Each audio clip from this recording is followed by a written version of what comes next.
নমস্কার। কথায় কথায় কথামৃত অনুষ্ঠানের ৩২৭তম পর্বে আপনাদের স্বাগত। আপনারা এই অনুষ্ঠান দেখছেন প্রাণারাম বাংলা ইউটিউব চ্যানেলে, যেখানে সপ্তাহে ৬ দিন সোম থেকে শনিবার সম্প্রচারিত হয় কথায় কথায় কথামৃত, আর কোষ্ঠীপাথর প্রাণারাম ইউটিউব চ্যানেলে রবিবার থাকে শ্রী শ্রী মায়ের কথা। সবগুলি অনুষ্ঠানই শুরুর সময় রাত্রি ৯টা।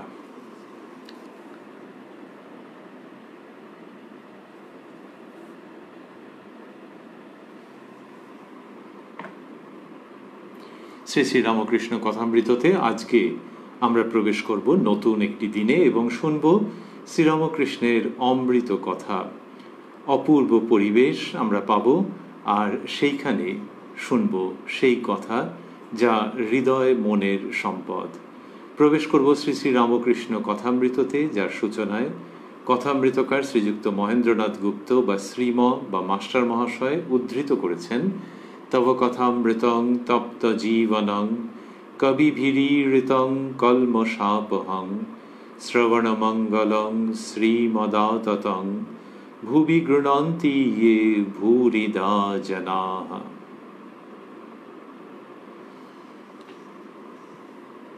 আজ কালী পূজা, 18ই অক্টোবর 1884 খ্রিস্টাব্দ, শনিবার। বন্ধনীর মধ্যে কথামৃতকার দিয়েছেন 3রা কার্তিক অমাবস্যা, আর তার আগে কালী পূজা শব্দটি মাস্টারমশাই স্থূলাক্ষরে দিয়েছেন। আজ কালী পূজা 18ই অক্টোবর 1884 খ্রিস্টাব্দ, শনিবার। বোঝাই যাচ্ছে যে দক্ষিণেশ্বর মায়ের মন্দিরে কালী পুজোর পুণ্য দিনে শ্রী শ্রী রামকৃষ্ণ কথামৃতের এই দৃশ্যটি তার সূচনা হচ্ছে। রাত 10টা-11টার সময় কালী পূজা আরম্ভ হইবে। কয়েকজন ভক্ত এই গভীর অমাবস্যা নিশীতে ঠাকুর শ্রীরামকৃষ্ণকে দর্শন করিবেন, তাই তড়া করিয়া আসিতেছেন। মাস্টার রাত্রি আন্দাজ 8টার সময় একাকী আসিয়া পৌঁছিলেন। কি সুন্দর বর্ণনা, যে কয়েকজন ভক্ত, তার মানে কে কে কিছু বলেননি। আসলে মাস্টারমশাই নিজের অভিজ্ঞতা থেকেই লিখছেন। কয়েকজন ভক্ত এই গভীর অমাবস্যা নিশীতে ঠাকুর শ্রীরামকৃষ্ণকে দর্শন করিবেন, তাই তড়া করিয়া আসিতেছেন। এই যে ঠাকুর শ্রীরামকৃষ্ণ দক্ষিণেশ্বর মন্দিরে রয়েছেন, তাহলে গভীর অমাবস্যার নিশীতে কালী পুজো, সেই দিনকে বললেন ঠাকুর শ্রীরামকৃষ্ণকে দর্শন করিবেন। তাহলে কালী পুজো তো, কিন্তু ঠাকুর শ্রীরামকৃষ্ণকে দর্শন করবার কি আগ্রহ? দুটি কারণ। একটি হচ্ছে যে কালী পুজোয় ঠাকুর কিভাবে অবস্থান করেন। কালী পুজোয় তো ঠাকুর শ্রীরামকৃষ্ণের অন্য রকমের ভাব হতো। মাস্টারমশাই কথামৃতের মধ্যেই আগে দিয়েছেন, অন্য দিন উপলক্ষে ঠাকুর ভাবে মাতোয়ারা হয়ে থাকতেন। মাস্টারমশাই লিখেছেন কোথাও কোথাও গড়গড় মাতোয়ারা, সেইটি দর্শন করতে। কিন্তু তাহলেও কালী পুজো তো, কিন্তু ওই ঠাকুরের সঙ্গে মা কালীর তফাৎ করা যায় না। এরা করেননি, করতে পারেননি সানন্দে। তো সেই শ্রীরামকৃষ্ণ যার সঙ্গে মা কালীর তফাৎ নেই, তাকে দর্শন করা আর মা কালীকে দর্শন করা একই। সেই জন্যে এই যে বলছেন এরকমভাবে যে এই গভীর অমাবস্যা নিশীতে ঠাকুর শ্রীরামকৃষ্ণকে দর্শন করিবেন, এর অনেক পরের ঘটনা। আমরা রয়েছি 18ই অক্টোবর 1884, আর এর অনেক পরের ঘটনা হচ্ছে শ্রীরামকৃষ্ণ যখন কলকাতায় স্থানান্তরিত হয়েছেন, শ্যামপুকুর বাটিতে অবস্থান করছেন, তখন কালী পুজোর রাত্রে ভক্তেরা ঠাকুরের মধ্যে মা কালীর দিব্য অবস্থান অনুভব করে মায়ের নামে জয়ধ্বনি দিতে দিতে ঠাকুর শ্রীরামকৃষ্ণের শ্রীচরণে পুষ্প সমর্পণ করেছিলেন।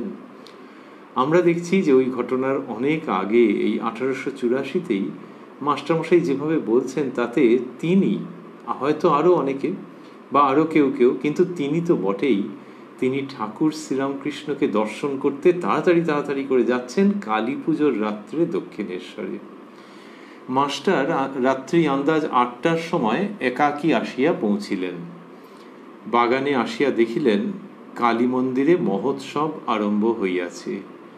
উদ্যান মধ্যে মাঝে মাঝে দ্বীপ, দেব মন্দির আলোকে সুশোভিত হইয়াছে। মাঝে মাঝে রোশন চৌকি বাজিতেছে, মানে সানাই বাজছে। মাঝে মাঝে রোশন চৌকি বাজিতেছে, কর্মচারীরা দ্রুত পদে মন্দিরের এ স্থান হইতে ও স্থানে যাতায়াত করিতেছেন। আজ রাসমণির কালীবাড়িতে ঘটা হইবে। দক্ষিণেশ্বরের গ্রামবাসীরা শুনিয়াছেন, আবার শেষ রাত্রে যাত্রা হইবে। গ্রাম হইতে আবাল ও বৃদ্ধ বনিতা বহু সংখ্যক লোক ঠাকুর দর্শন করিতে সর্বদা আসিতেছে। এখানে ঠাকুর দর্শন মানে মা কালীকে দর্শন করতে। রাত্রি আন্দাজ 8টার সময় একা এসে মাস্টারমশাই পৌঁছেছেন। আমরা ভাবছি 1884 তো, তার আবার 18ই অক্টোবর, তার মানে অক্টোবর মাসের অর্ধেক অতিক্রান্ত।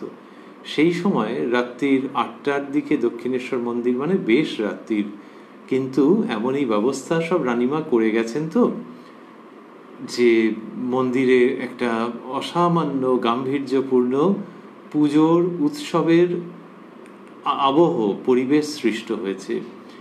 সেখানে গম গম করছে, ফলে ওই রাত্রির বেলায় যাওয়া 8টার সময় ওরকম মনেই হচ্ছে না। এসে কি দেখছেন মাস্টারমশাই? বাগানে আসিয়া দেখিলেন কালী মন্দিরে মহোৎসব আরম্ভ হইয়াছে, এবং সেখানে দেখছেন যে মাঝে মাঝে দীপ দেওয়া হয়েছে, দেব মন্দির আলোকে সুশোভিত হইয়াছে। কি সুন্দর যে কালী পুজোর রাত্রে দীপ জ্বালা হয়েছে অনেকগুলি।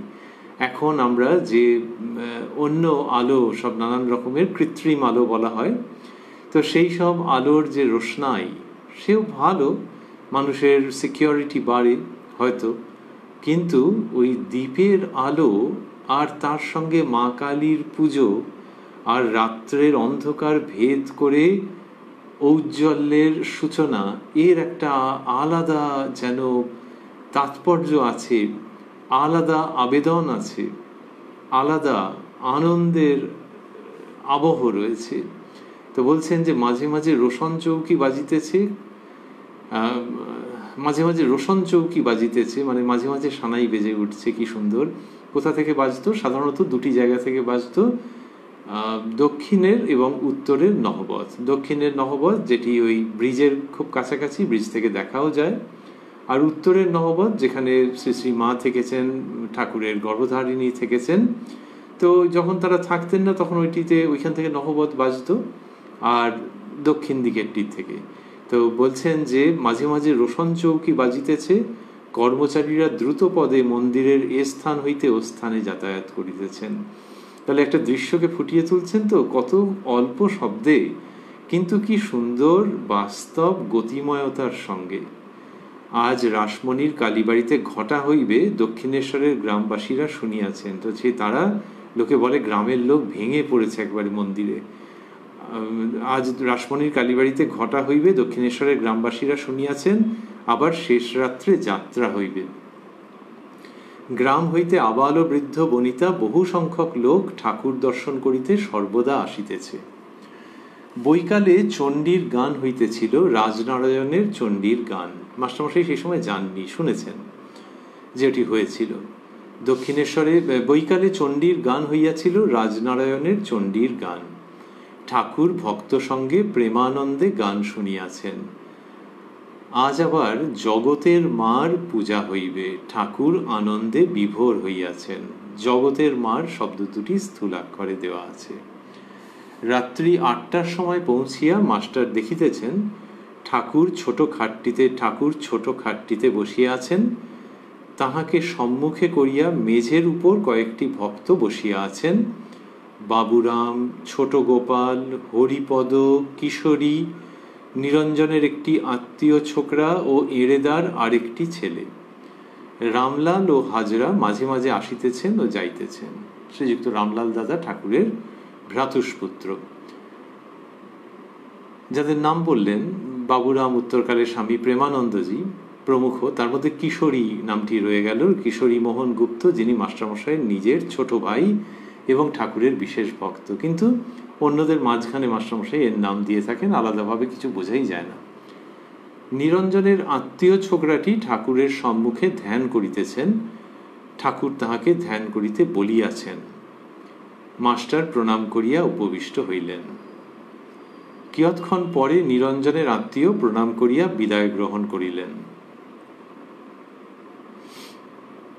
এরেদার দ্বিতীয় ছেলেটিও প্রণাম করিয়া দাঁড়াইলেন, ওই সঙ্গে যাবেন। শ্রীরামকৃষ্ণ নিরঞ্জনের আত্মীয়ের প্রতি তুমি কবে আসবে? ভক্ত: আজ্ঞা সোমবার বোধ হয়। শ্রীরামকৃষ্ণ আগ্রহের সহিত: লণ্ঠন চাই, সঙ্গে নিয়ে যাবে? ভক্ত: আজ্ঞা না, এই বাগানের পাশে, আর দরকার নাই। শ্রীরামকৃষ্ণ এঁড়েদার ছোকরাটির প্রতি: তুইও চললি? ভালো লাগছে না, এসব ছেলেরা চলে যাচ্ছে কেন?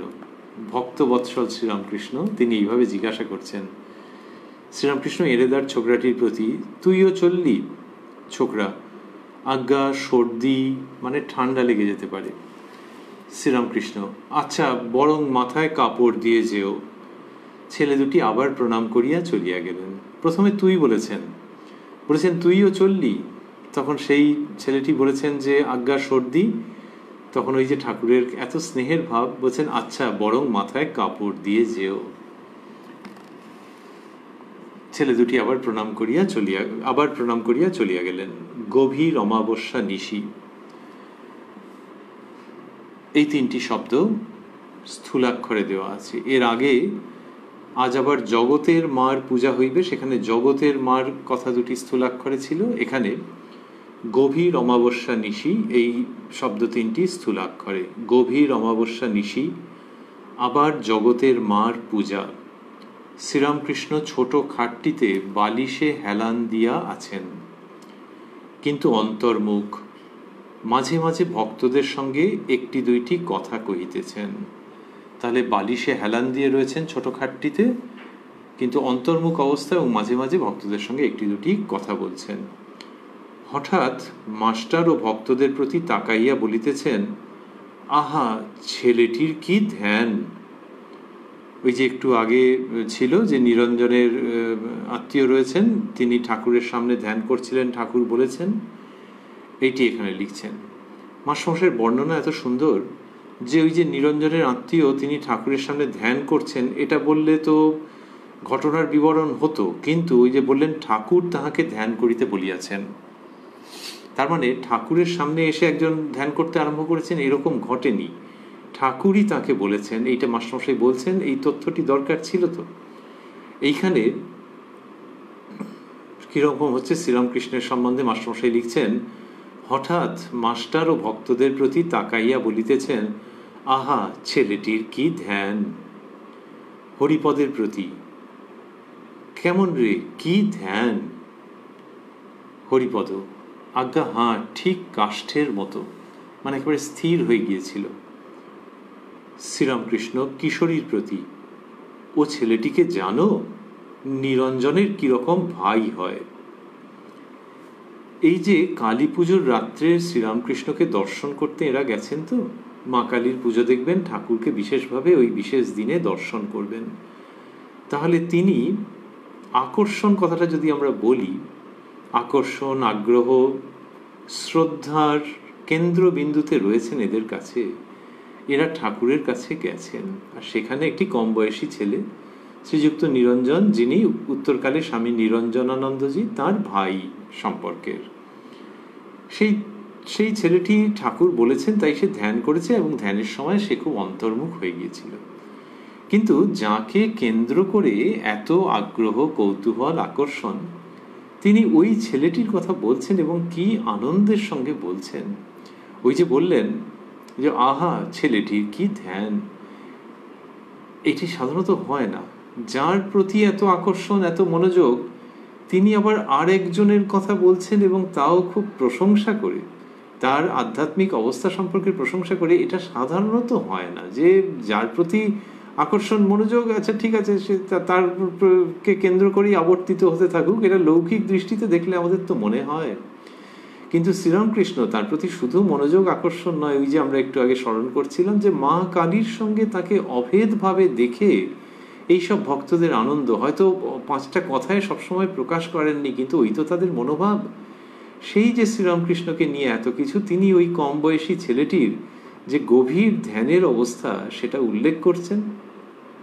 খাদ্য রসিক যখন কিছু খান তখন যেরকম তাড়িয়ে তাড়িয়ে খান, খাওয়া শেষ হয়ে গেলে অন্যদের বলেন, আহ কি করেছে বলো দেখি, বেশ দারুণ না, ও আর এই দেখো ঝালটা যেরকম দিয়েছে না, সুন্দর, এর থেকে একটু বেশি বা কম হলে, এই নানান রকম ভাবে তাড়িয়ে তাড়িয়ে উপভোগ করছেন। শ্রীরামকৃষ্ণ সেই রকমভাবে আস্বাদন করছেন ওই কম বয়সী ছেলের ধ্যানের অন্তর্মুখ অবস্থা।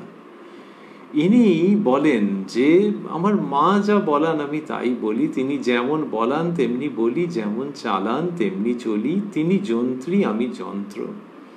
এখানে দেখছি কি সুন্দর যে ওই আমাকে নিয়ে আকর্ষণ এইসব কিছু নয়, ওই ছেলেটার কথা নিয়ে। শুধু তাই নয়, মাস্টার ও ভক্তদের প্রতি তাকিয়ে এটি বলেছেন, আহা ছেলেটির কি ধ্যান। এটা বললেই তো সকলে নতমস্তকে মেনে নেবেন যে আগে হ্যাঁ তাই। অন্যরাও দেখেছেন আর ঠাকুর নিশ্চয়ই গভীরভাবে বুঝেছেন, তা তিনিই যখন ব্যক্ত করছেন। কিন্তু এই খাদ্য রসিকের মতো এই অধ্যাত্ম রসিক শ্রীরামকৃষ্ণ আবার অন্যের সঙ্গে ওটা শেয়ার করে একটু এই আনন্দ যেন বাড়িয়ে নিতে চাইছেন হরিপদের প্রতি। কেমন রে, কি ধ্যান! তাহলে ইনি যেন দর্শকের মতো, যে ওই ছেলেটাকে দেখেছেন, দেখে আনন্দ করছেন, আবার শ্রীযুক্ত হরিপদের সঙ্গে ওইটাই শেয়ার করছেন। কেমন রে, কি ধ্যান! হরিপদ আজ্ঞা হাঁ, ঠিক কাষ্ঠের মতো। এই শ্রীরামকৃষ্ণ ভক্তবৎসল বললে ঠিক বোঝানো যায় না। ওই যে তিনি বলতেন যে ভাগবত ভক্ত ভগবান, এখানে ভগবান শ্রীরামকৃষ্ণ আর ভক্ত এরা অভিন্ন রূপে প্রতীয়মান হচ্ছেন। যে ওই ভক্তের সঙ্গে ঠাকুর শ্রীরামকৃষ্ণ নিজেকে যেন আইডেন্টিফাই করে নিচ্ছেন, নিজেকে একীভূত করে নিচ্ছেন, নিয়ে আনন্দ করছেন। বলে যে আত্মীয় স্বজন, তো এই স্বজন, এই শ্রীরামকৃষ্ণ হচ্ছেন আধ্যাত্মিক স্বজন এবং সুজন। তিনি এইভাবে করে আনন্দ করছেন। মর্তে ভগবান নেমে এসে এইরকম আনন্দপূর্ণ লীলা আর কখনো হয়েছে কিনা জানি না, সত্যি জানি না। আমরা আগেকার সব সংবাদ তো জানি না, ভবিষ্যতে কখনো হবে কিনা তাও স্বাভাবিকভাবেই জানি না। কিন্তু এই যে লীলা, যেখানে ভক্ত ভগবানের সঙ্গে এক হয়ে রয়েছেন, অথচ মুহুর্মুহু অমৃত কথা বিতরণ করছেন, এ অপূর্ব। শ্রীরামকৃষ্ণ কিশোরীর প্রতি আবার এটা বললেন যে ও ছেলেটিকে জানো, নিরঞ্জনের কিরকম ভাই হয়, মানে ওই প্রসঙ্গের মধ্যে আরেকটু থাকছেন। আবার সকলেই নিস্তব্ধ। হরিপদ ঠাকুরের পদসেবা করিতেছেন। ঠাকুর বৈকালে চণ্ডীর গান শুনিয়াছেন, গানের ফুট উঠিতেছে, আস্তে আস্তে গাইতেছেন। ওই যে শ্রীযুক্ত রাজনারায়ণ চণ্ডীর গান গেয়েছেন, তা মানে মাতৃসঙ্গীত। তা বলছেন যে ঠাকুর বৈকালে চণ্ডীর গান শুনিয়াছেন, গানের ফুট উঠিতেছে, আস্তে আস্তে গাইতেছেন। এবার ঠাকুর গাইছেন। এখন ঠাকুর একটি শ্যামা সঙ্গীত পরিবেশন করেছেন, মাস্টারমশাই এটি দিয়েছেন। কিন্তু তিনি বললেন যে বিকেলে যে চণ্ডীর গান শুনেছেন তার ফুট উঠছে। লোকের যেমন ঢেকুর ওঠে, তা ঢেকুর ওঠে বদ হজমে, হজম হয়নি ঠিক মতো করে। আর ঠাকুরের হচ্ছে ওই আস্বাদনের পুনঃস্মরণ, জাবর কাটার মতো ঠাকুর বলতেন। আর মাস্টারমশাই লিখলেন ফুট উঠিতেছে, তারই একটা ভাব উঠছে। কিন্তু তিনি কি করে জানলেন? বিকেলবেলায় চণ্ডীর গান হয়েছে সেটা তো একটু আগে লিখেছেন, তার মানে এসে শুনেছেন। কিন্তু এখন যে ঠাকুর গান গাইছেন সেটি ওই ঠাকুর বৈকালে চণ্ডীর গান শুনিয়াছেন, গানের ফুট উঠিতেছে। এইসব যে মাস্টারমশাই লিখছেন, এই অপূর্ব, যে তার মানে তিনি ঠাকুরের দিকটা বোঝেন, যে ওই বিকেলবেলায় শুনেছেন, তো ওই ভাবটা এখনো ভেতরে রয়েছে। এই মাস্টারমশাই ঠাকুরের ভক্ত বটে, ঠাকুরের সেবক বটে, কিন্তু কোনো কোনো জায়গায় দেখা যায় ঠাকুরের অভিভাবকের মতো, কিছুটা জননীর মতো। কিছুটা অভিভাবক কোত্থেকে হলেন? শ্রীরামকৃষ্ণই শেখাচ্ছেন। সেই অনুযায়ী যে ফলো করে করে অনুসরণ করে করে মাস্টারমশাই হয়েছে তা নয়, কিন্তু ওর মধ্যে ওই ভাবটা দেখা যায়। কিরকম? ঠাকুর বলছেন যে ভগবানের প্রতি যখন নৈকট্য হয় ভক্তিতে, তখন দুটো ভাব হয় খুব উচ্চকোটির। একটি হচ্ছে অহংতা, আর একটি হচ্ছে মমতা। এই মমতার মধ্যে কি আছে? যে আমি না হলে তাকে কে দেখবে, এই ভাবটা মমতার মধ্যে থাকে। আর অহংতারও ব্যাখ্যা দিয়েছেন যে আমি আমি আমি তার সেবক, আমি তাকে দেখবো। আর মমতা হচ্ছে যে আমি না দেখলে কে দেখবে। এমনিতে আমরা মমতা বলতে যেটা বুঝি, কিন্তু সেটা ঐশ্বরিক ক্ষেত্রে ঈশ্বরের প্রতি এই ভাব উৎপন্ন হয় যে আমি তাকে দেখব, আমি তার সেবক, আমি তাকে রক্ষা করব, নাহলে তার কষ্ট হবে। এই মমতা। যখন ম্যাড্রাসে, তখন তো ম্যাড্রাস, শশী মহারাজ শ্রীমৎ স্বামী রামকৃষ্ণানন্দজি রয়েছেন, ঠাকুরের পুজো নিয়ে ঠাকুরের ওই কেন্দ্রকে বুকে করে আগলে রয়েছেন। তখন বাড়ি যেটাতে থাকতেন ভালো নয়, সুবিধের নয়, ভাঙাচোরা, আর বর্ষাকালে ছাদ ফুটো হয়ে জল পড়ছে। ঠাকুরকে কোথায় রাখবেন? যে কোনো জায়গায় তো রাখা যায় না। তো যেখানে রেখেছেন সেখানে জল পড়ছে, সারা রাত ছাতা হাতে করে দাঁড়িয়ে রয়েছেন শশী মহারাজ, ওই মমতা। আমি দেখবো, নাহলে ঠাকুর ভিজে যাবেন তো। কোন ঠাকুর? তিনি তো জগৎকে রক্ষা করছেন, তিনি মরুভূমি সৃষ্টি করেছেন এবং লালন করছেন, তিনি তুষারাবৃত পর্বতের জন্ম দিয়েছেন এবং লালন করছেন, তিনি বহুদূর বিস্তৃত সমুদ্রের মধ্যে আছেন এবং লালন করছেন। সেই তিনি, হ্যাঁ, সেই তার প্রতি এত নৈকট্য বোধ হচ্ছে যে মাথায় ছাতা ধরে রয়েছেন। এমনিতে ভাবা যেতে পারে যে পট ভিজে যাচ্ছে, তাহলে কি করবেন? তাহলে একটুখানি মুছে টুছে নিয়ে একটু কোথাও সরিয়ে রাখলে। না না, সরিয়ে আবার কি রাখবো? তিনি নিজের স্থানেই থাকবেন আর আমি মাথায় ছাতা ধরে থাকবো। এই ভক্তির ভাব। এই মাস্টারমশাই ঠাকুরের সম্পর্কে এই রকম, অতটা তো হবে না, কিন্তু অনেকটা, যে ওই ঠাকুরকে বুঝতে পারা, এটা তো অভিভাবকের জায়গা হয়। সেইটা মাস্টারমশাইয়ের বেশ কিছু জায়গায় দেখা যায় যে ঠাকুর যেন ওই রকম আর কি। মাস্টারমশাই তাকে দেখছেন, তার ব্যাপারটা বুঝছেন, তার সুবিধে অসুবিধে বুঝছেন। আবার ঠাকুর যখন কথা বলছেন, তখন যখন তিনি বাণী বিতরণ করছেন সিংহতুল্য, তখন মেষতুল্য পেলবতা নিয়ে মাস্টারমশাই ঠাকুরের শ্রীচরণে বসে আছেন। তো এইখানে দেখা যাচ্ছে যে ওইটা বললেন, ঠাকুর বৈকালে চণ্ডীর গান শুনিয়াছেন, গানের ফুট উঠিতেছে। মা যেরকম ছেলের যে কোনো মুভমেন্ট দেখলে বুঝতে পারে যে এই ঢেকুর তুলছে, ওই দেখো, তখন ওইগুলো খেলো, বললাম, বারণ করলাম, খাস না খাস না, এখন ঢেকুর তুলছে, যা অনেকটা জল খা, নাহলে ওষুধ খা। ওই ঢেকুর তুলেছে, অন্য কেউ বোঝেনি, মা ঠিক ধরতে পেরেছেন। আর এখানে ওই ঈশ্বরীয় ভাবের ফুট উঠছে বিকেলবেলায়, যেটা শুনেছেন। এখানে মাস্টারমশাই সেই সময় ছিলেনও না, কিন্তু এই লক্ষণ দেখছেন, দেখে বুঝে যাচ্ছেন। কতদিনে? 1882 প্রথম দিকে মাস্টারমশাই ঠাকুরের কাছে এসছেন, ওই ফেব্রুয়ারি মার্চের কাছাকাছি। আর এটা 1884 অক্টোবর মাস। তাহলে 82 থেকে 84 হয়ে হিসাব মতো 2.5 বছর মতো। এই 2.5 বছরের মতো দেখছেন, কিন্তু ঠাকুরের কৃপাতেই ওই নৈকট্য, ওই মমতার ভাব মাস্টারমশাই লাভ করেছেন। মাস্টারমশাইয়ের মধ্যে এসে উপস্থিত হয়েছে ঠাকুরের কৃপায়। ঠাকুর বৈকালে চণ্ডীর গান শুনিয়াছেন, গানের ফুট উঠিতেছে, আস্তে আস্তে গাইতেছেন, কে জানে কালী কেমন, স্বরদর্শনে না পায় দর্শন, মূলাধারে সহস্রারে সদা যোগী করে মনন।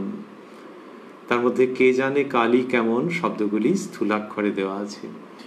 কে জানে কালী কেমন, স্বরদর্শনে না পায় দর্শন, মূলাধারে সহস্রারে সদা যোগী করে মনন। ঠাকুর গাইছেন, কালী পদ্মবনে হংস সনে, হংসী রূপে করে রমন, আত্মা রামের আত্মা কালী, প্রমাণ প্রণবের মতন।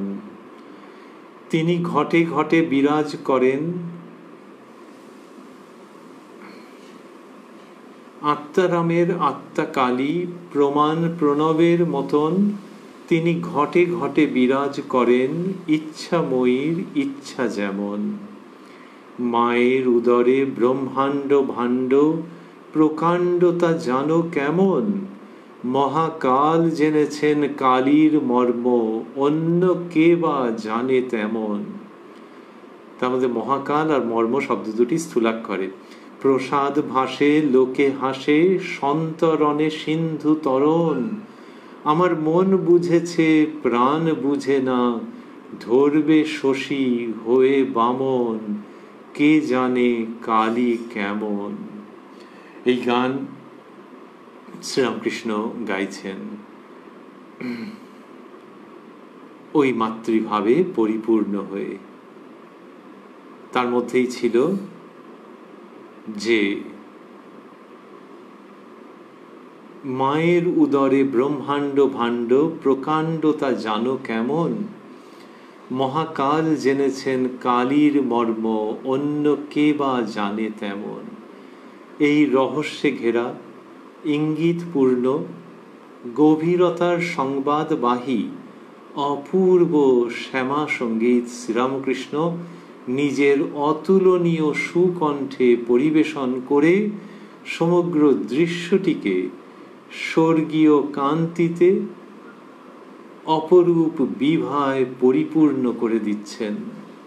ঠাকুর উঠিয়া বসিলেন, মাস্টারমশাই লিখছেন, ঠাকুর উঠিয়া বসিলেন, আজ মায়ের পূজা, মায়ের নাম করিবেন। একটু উঠে বসলেন মানে একটু আগে লিখেছেন শ্রীরামকৃষ্ণ ছোট খাটটিতে বালিশে হেলান দিয়ে আছেন। ওই যে বালিশে হেলান দিয়ে আছেন এইটা বলা কি খুব জরুরি ছিল? হ্যাঁ। এই যে তারপরে আবার উঠে বসলেন মায়ের নাম করবেন, মানে এর মধ্যে একটা আগ্রহ যে মায়ের নাম করবো, উঠে বসে। লোকে তো এটা করে তো, যে একটু রিল্যাক্সিং পোজ যদি থেকে থাকে, আবার একটা সিরিয়াস কিছু বলছে, শুনছে, কোনো কিছুর মধ্যে মন দিচ্ছে, তখন একটু উঠে বসলো। যদি পুরো দৃশ্যটাকে মিউট করে দেওয়া যায়, পুরো এপিসোডটাকে, তাহলে কেউ উঠে বসেছেন মানেই তার আছে কোনো একটা ব্যাপারে তার আগ্রহ আছে। ওইটার জন্য মাস্টারমশাই বলছেন যে শ্রীরামকৃষ্ণ ছোট খাটটিতে বালিশে হেলান দিয়ে আছেন। কথামৃতের মধ্যে এটা দেখা যায় যে ঠিক যেই জায়গাটা দরকার সেই জায়গাটাকে রেখে দিয়েছেন এত সুন্দরভাবে যে যোগসূত্রটি পেতে সুবিধে হয়। ঠাকুর উঠিয়া বসিলেন, আজ মায়ের পূজা, মায়ের নাম করিবেন। আবার উৎসাহের সহিত গাইতেছেন। এবার একটি অদ্ভুত ভাবের, এগুলি হচ্ছে অফবিট ভাবের শ্যামা সঙ্গীত। শ্রীরামকৃষ্ণ দক্ষ ছিলেন, তাঁর কণ্ঠস্থ হৃদয়স্থ ছিল, তবে খুব গভীর ইঙ্গিতপূর্ণ। আবার উৎসাহের সহিত গাইতেছেন, এসব খ্যাপা মায়ের খেলা। এই প্রথম চরণটি স্থূলাক্ষরে দেওয়া আছে। এসব খ্যাপা মায়ের খেলা, যার মায়ায় ত্রিভুবন বিভোলা, মাগির আপ্তভাবে গুপ্ত লীলা। সে যে আপনি খ্যাপা, কর্তা খ্যাপা, খ্যাপা দুটো চেলা। কি রূপ, কি গুণ, ভঙ্গি, কি ভাব, কিছুই যায় না বলা। যার নাম জপিয়ে কপাল পোড়ে, কণ্ঠে বিষের জ্বালা। সগুণে নির্গুণে বাঁধিয়ে বিবাদ, ঢেলা দিয়ে ভাঙছে ঢেলা। মাগি সকল বিষয়ে সমান রাজি, নারাজ কেবল কাজের বেলা। প্রসাদ বলে থাকো বসে, ভবার নবে ভাসিয়ে ভেলা। যখন আসবে জোয়ার উজিয়ে যাবে, ভাটিয়ে যাবে ভাটার বেলা। এসব খ্যাপা মায়ের খেলা। শ্রীরামকৃষ্ণ গাইছেন কালী পুজোর মহানিশায়। গানের মধ্যে রয়েছে প্রসাদ বলে, এটিও প্রসাদী সঙ্গীত। প্রসাদ বলে থাকো বসে, ভবার নবে ভাসিয়ে ভেলা। ভব সমুদ্রে নৌকো ভাসিয়ে বসে থাকো, নিশ্চিন্ত হয়ে বসে থাকো। যখন আসবে জোয়ার উজিয়ে যাবে, ভাটিয়ে যাবে ভাটার বেলা। মা যেরকম ভাবে যেদিকে নিয়ে যান সেই রকম ভাবেই যাবে, কিন্তু ভব সমুদ্রে চারটিখানি কথা নয়। একটা ছোট পুকুরে হতে পারে, বড় দিঘিতে হতে পারে, কিন্তু সমুদ্রের মধ্যে কোনো হিসেব নিকেশ নেই, কোনো দিক নির্ণয় নেই, কোনো পরিকল্পনা নেই। একটা নৌকো, এবং সেই নৌকোয় ইঞ্জিন নেই, বোঝাই যাচ্ছে। আগেকার তো ওরকম ইঞ্জিনযুক্ত নৌকো হতো না, মানুষে টানা নৌকো। তো সে মানুষে টানারও দরকার নেই, ওই নৌকো নিয়ে বসে থাকো। কোথায়? উরে বাবা, সমুদ্রের মধ্যে। হ্যাঁ, ভব সমুদ্রের মধ্যে। গানের মধ্যে রয়েছে প্রসাদ বলে বসে থাকো ভবার নবে ভাসিয়ে ভেলা। কার ভরসায় বসে থাকবে? মায়ের ভরসায় বসে থাকবে। যখন আসবে জোয়ার উজিয়ে যাবে, ভাটিয়ে যাবে ভাটার বেলা। যেদিকে যেরকম স্রোত আসবে সেদিকেই চলে যাবে, কিন্তু তুমি ডুববে না।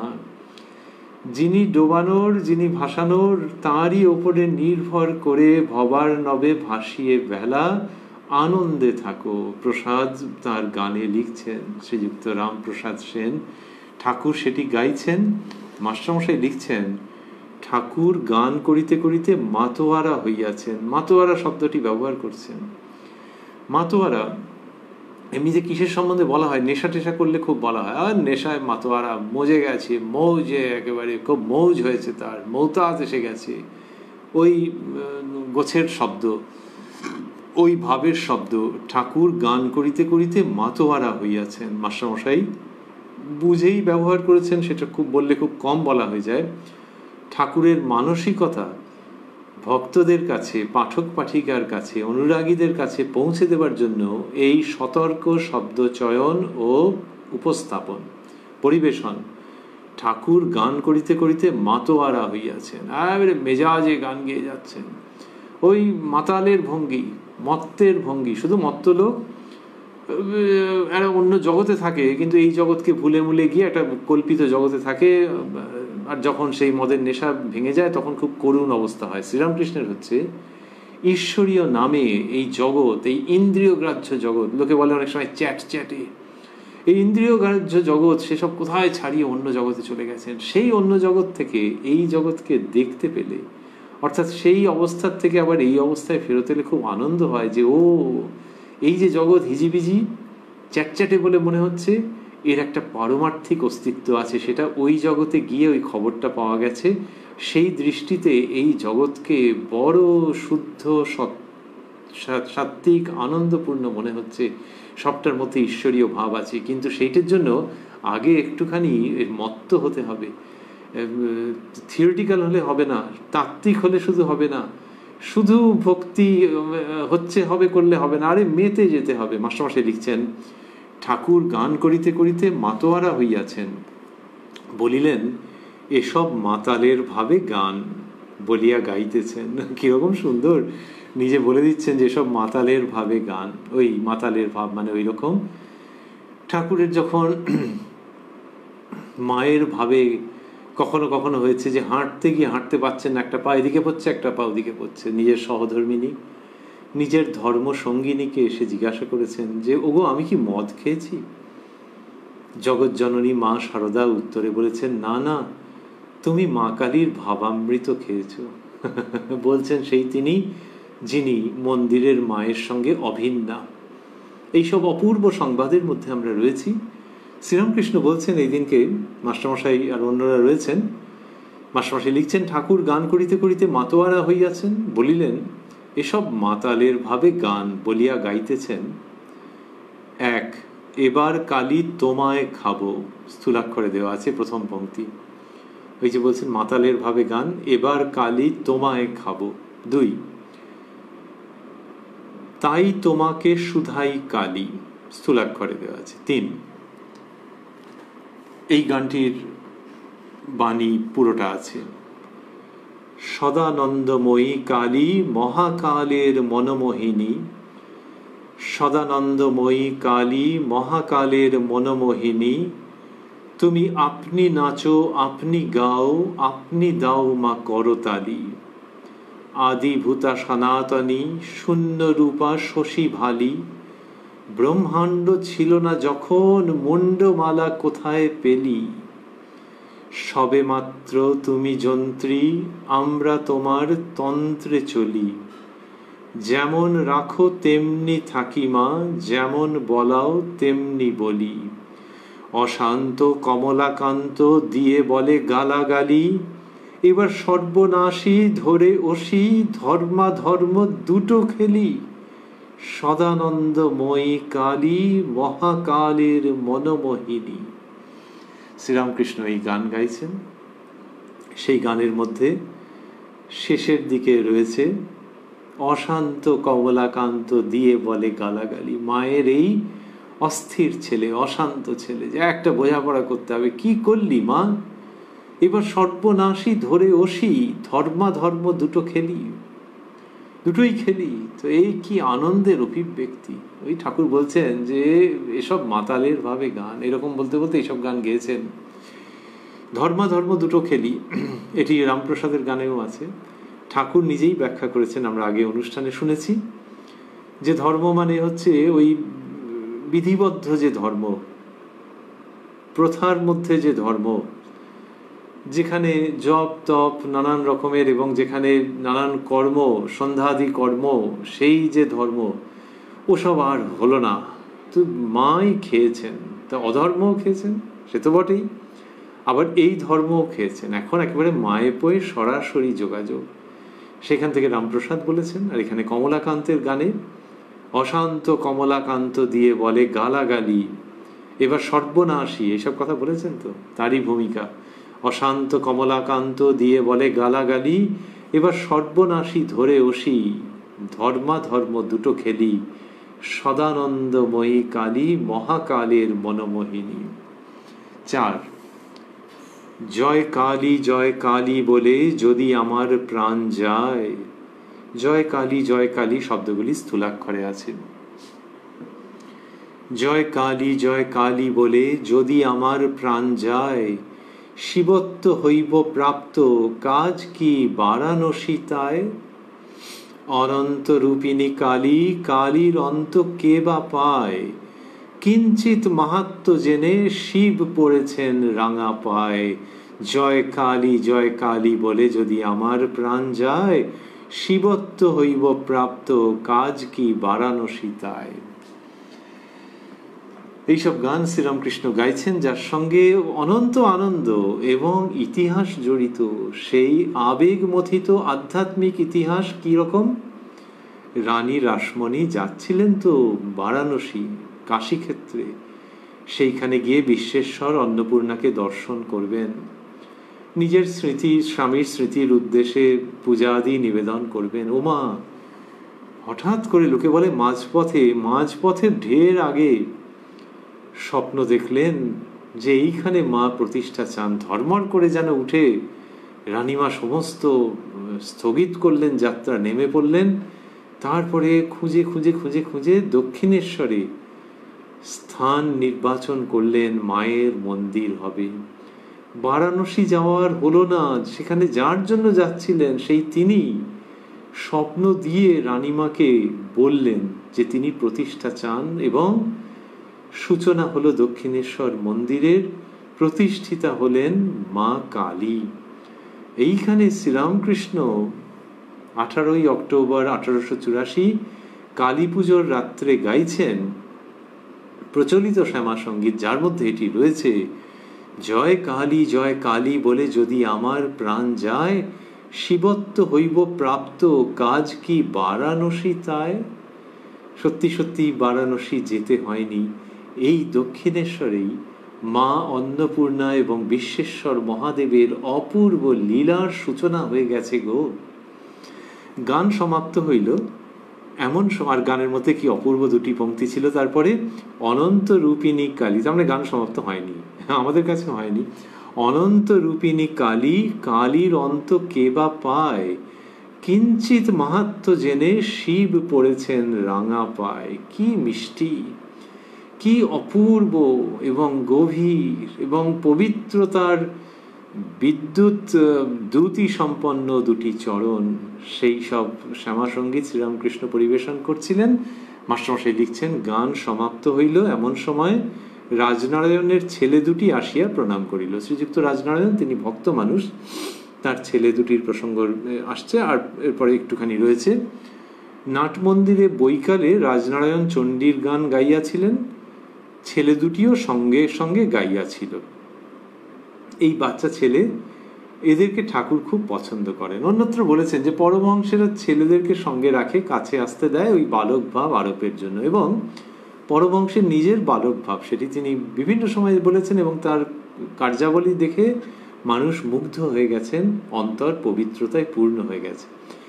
শ্রীযুক্ত রাজনারায়ণের দুটি ছেলে এসেছেন। শ্রীযুক্ত রাজনারায়ণের ছেলে দুটি, তারা সঙ্গে গিয়েছিল, এবার তারা এসে ঠাকুরকে প্রণাম করেছে।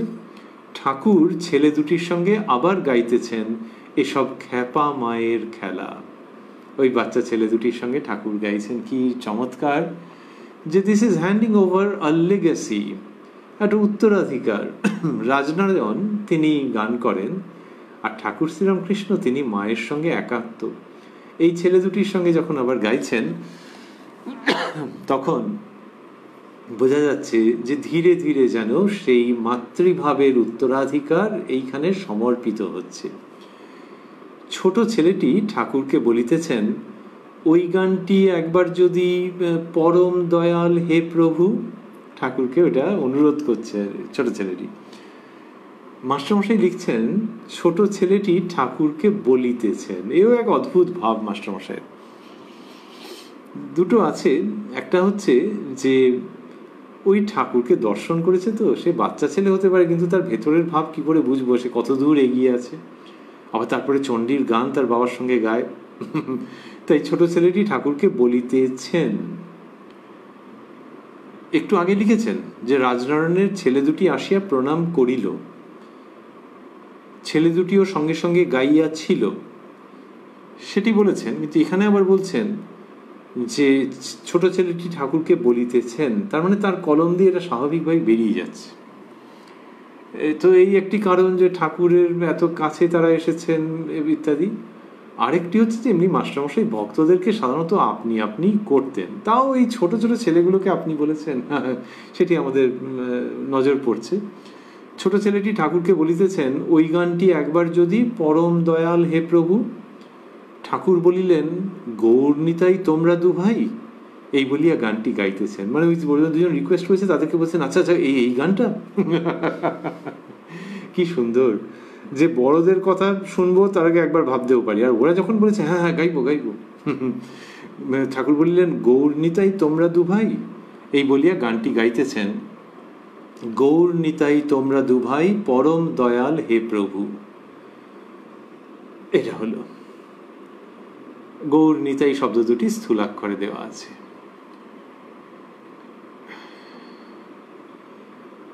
তো এইসব হলো ছোট ছেলে দুটোর অনুরোধে, কিন্তু এর মধ্যে একটু অদ্ভুত অভূতপূর্ব ভাব রয়ে গেল। সেটি কি?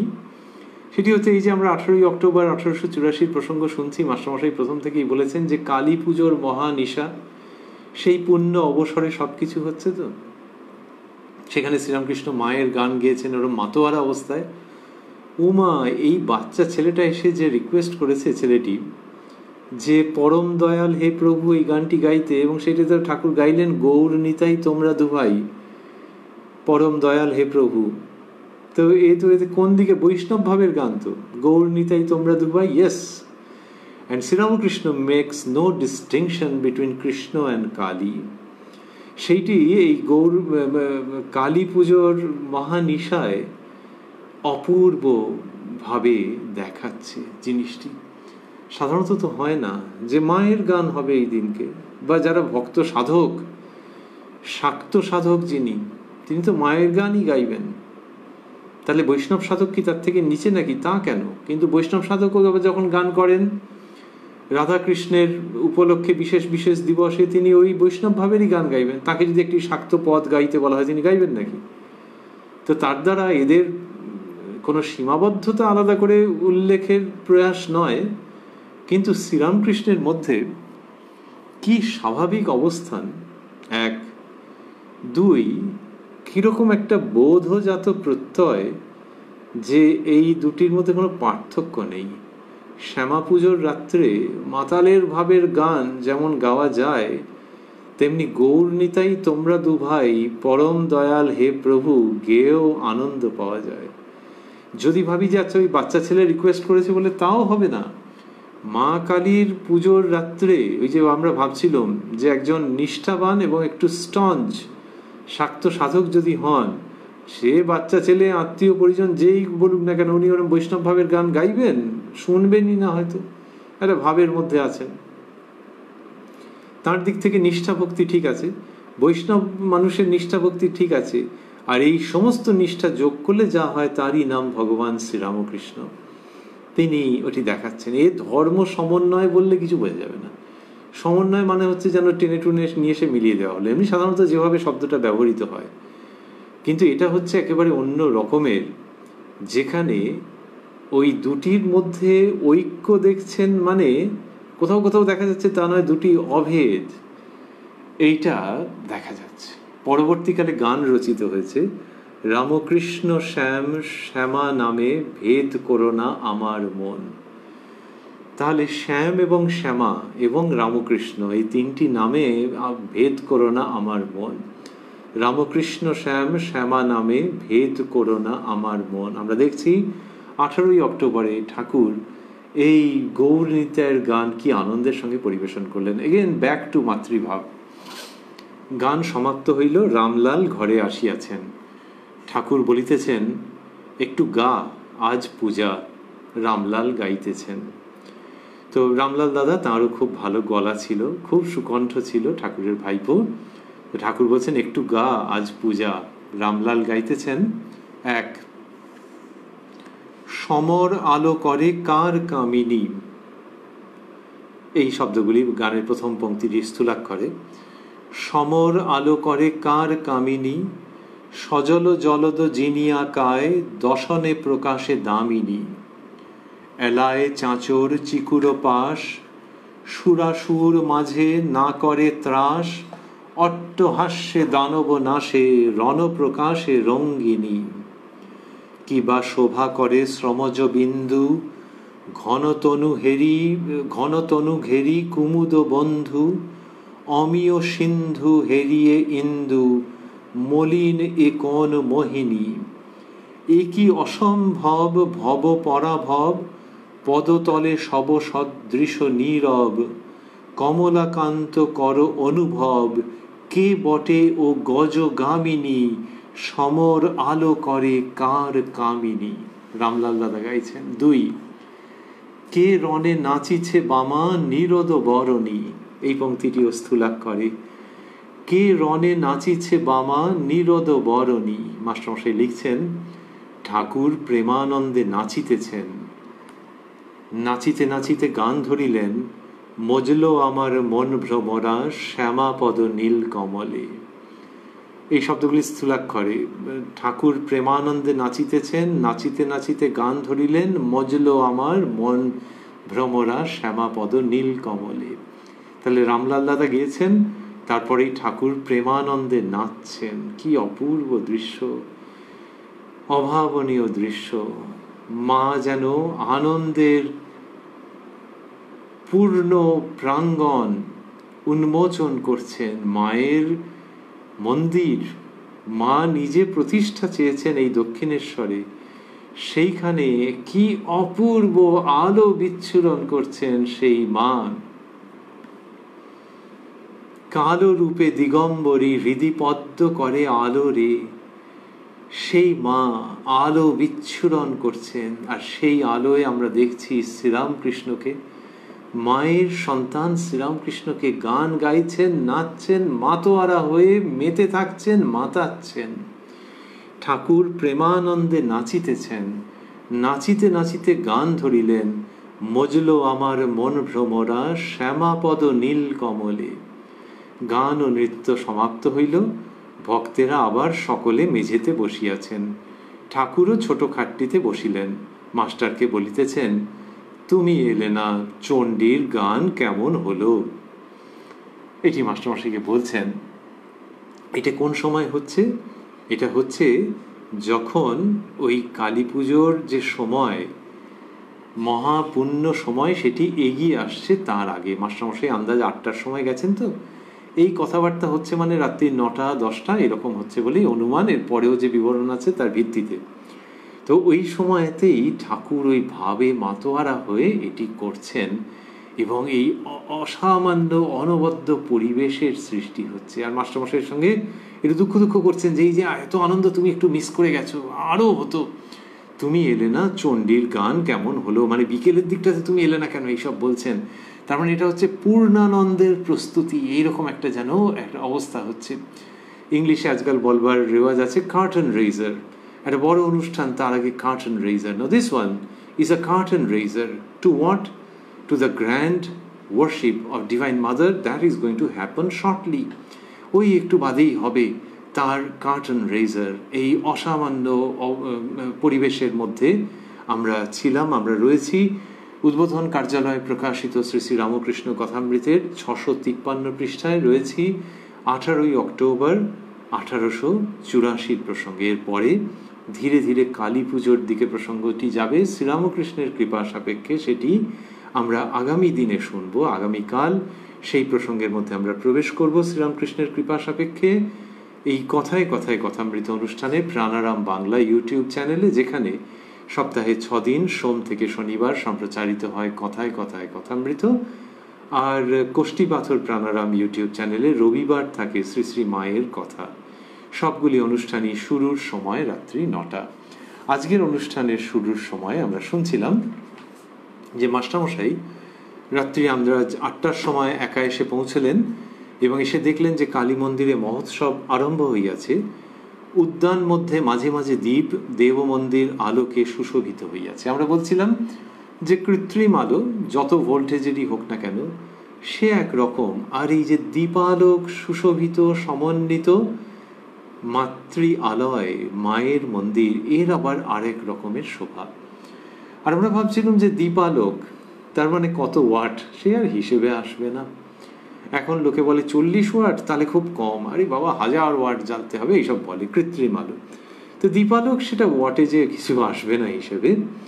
কিন্তু ভাবতে আমাদের ভালো লাগছে যে সেই দীপালোকের শোভা যেমন হয়েছে, মন্দির কর্তৃপক্ষই তো ব্যবস্থা করেছেন, মন্দিরকে সাজিয়েছেন, কিন্তু সেখানে শ্রীরামকৃষ্ণের দিব্য উপস্থিতিতে যেন সহস্র সূর্যের দীপ্তি ভাস্বর হয়ে উঠেছে। অমানিসা কালী পুজোর সেই দিনই তো দীপমালা, দীপালোক, দীপোৎসব। তো এই যে দ্বীপের উৎসব, আলোর উৎসব, সেইখানে আমরা পাচ্ছি শ্রীরামকৃষ্ণকে, তাঁর দিব্য উপস্থিতি, তাঁর শ্রীমুখের বাণী, তাঁর সঙ্গীত, তাঁর নৃত্য মিলে যেন হাজার হাজার কোটি কোটি সূর্যের সমান দীপ্তি আনছে। এই দীপ্তিতে কিছু পুড়ে যায় না, এই দীপ্তিতে অপূর্ব শোভা হয়। অন্যভাবে ভাবতে গেলে চন্দ্রের সুষমা মেখে সূর্যের দীপ্তি যদি ভাবা যায়, তাহলে ভগবান শ্রীরামকৃষ্ণের উপস্থিতির কাছাকাছি আমরা পৌঁছই। 18ই অক্টোবর 1884 যখন দক্ষিণেশ্বর কালী মন্দিরে মা কালীর পুজোর সূচনা হচ্ছে, তার আগের মুহূর্তগুলিতে আমরা রয়েছি। সেই সময় দেখছি ওই চন্দ্রের সুষমা মণ্ডিত সূর্য দীপ্তি, কোটি সূর্যের দীপ্তি কিন্তু চন্দ্রের সুষমা গায়ে মেখে সেটি ওই মন্দির প্রাঙ্গণকে অপূর্বভাবে আলোকিত করেছিল, উপস্থিত ভক্তদের করেছিল এবং আজও আমাদের করছে সেই অমলিন আলো। ওই চন্দ্র সুষমা মণ্ডিত কোটি সূর্যের দীপ্তি আজও আমাদের অন্তরকে আলোকিত করছে। সেই আলোকে ভগবান শ্রীরামকৃষ্ণকে দর্শন, সেই আলোকে দক্ষিণেশ্বর মন্দিরে স্থিতি, সেই আলোকে মা ভবতারিণীর পুজো আজও নিত্য দর্শন মানস চক্ষে। ওং নিরঞ্জনং নিত্যমনন্ত রূপং ভক্তানুকম্পাধৃত বিগ্রহং বৈ ঈশাবতারং পরমেশমিড্যং তং রামকৃষ্ণং শিরসা নমামহ।